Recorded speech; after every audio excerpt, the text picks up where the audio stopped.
في إحدى القرى، كان هناك جاران يعيشان بجانب بعضهما البعض. كان أحدهما مدرسا متقاعدا، وكان الآخر وكيلا للتأمين، ولديه الكثير من الاهتمام بالتكنولوجيا.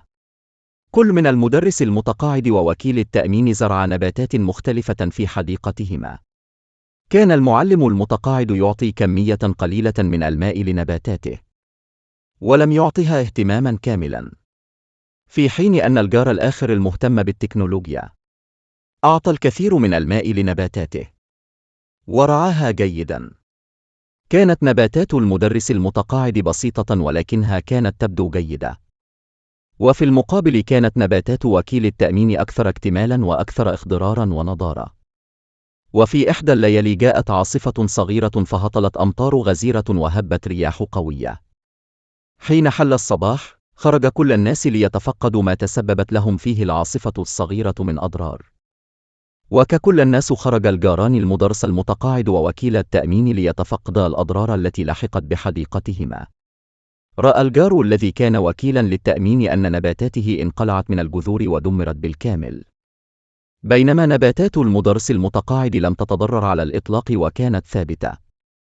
فوجئ وكيل التأمين بما جرى فذهب إلى المعلم المتقاعد وسأله: كلنا زرعنا نفس النباتات في نفس الوقت والمكان وكانت أرعاها بشكل أفضل منك، فأصبحت نباتتي أنضر وأجمل من نباتاتك.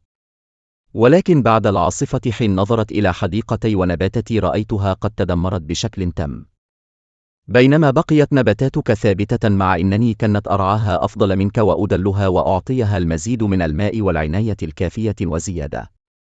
ورغم كل هذا انقلعت نباتتي من جذورها، بينما لم يحدث لنباتاتك وحديقتك ما حدث لنباتتي وحديقتي، فهل يعقل ذلك؟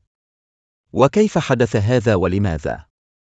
ابتسم المعلم المتقاعد وقال: لقد أعطيت نباتاتك المزيد من الاهتمام والماء في حين لم تكن بحاجة لفعل كل هذا من أجلها. لقد جعلت الحياة سهلة بالنسبة لها، بينما أعطيت أنا نباتتي كمية معقولة من الماء ولكنها أقل بقليل من حاجتها، فاضطرت نباتتي لمد جذورها في الأرض إلى مكان أبعد وأبعد بحثا عن المزيد من الماء لتسد حاجتها. وبسبب ذلك كانت جذور نباتتي أعمق وأطول وأمتن ومتفرعة أكثر، مما جعل نباتتي أثبت وأقوى. ولذا نجت نباتتي، بينما لم تصمد نباتاتك المدلة التي بقيت جذورها قصيرة وضعيفة وتحتاج لمعين ولا تستطيع الاعتماد على نفسها مثل نباتتي.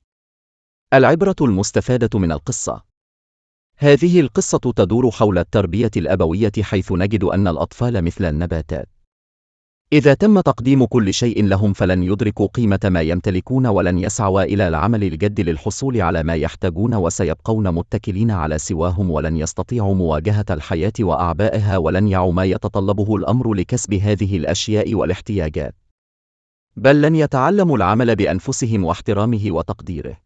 فمن الأفضل أحيانا إرشادهم بدلا من إعطائهم كل شيء جاهز، علمهم كيف يمشون ولا تحملهم في الوقت الذي يستطيعون المشي فيه.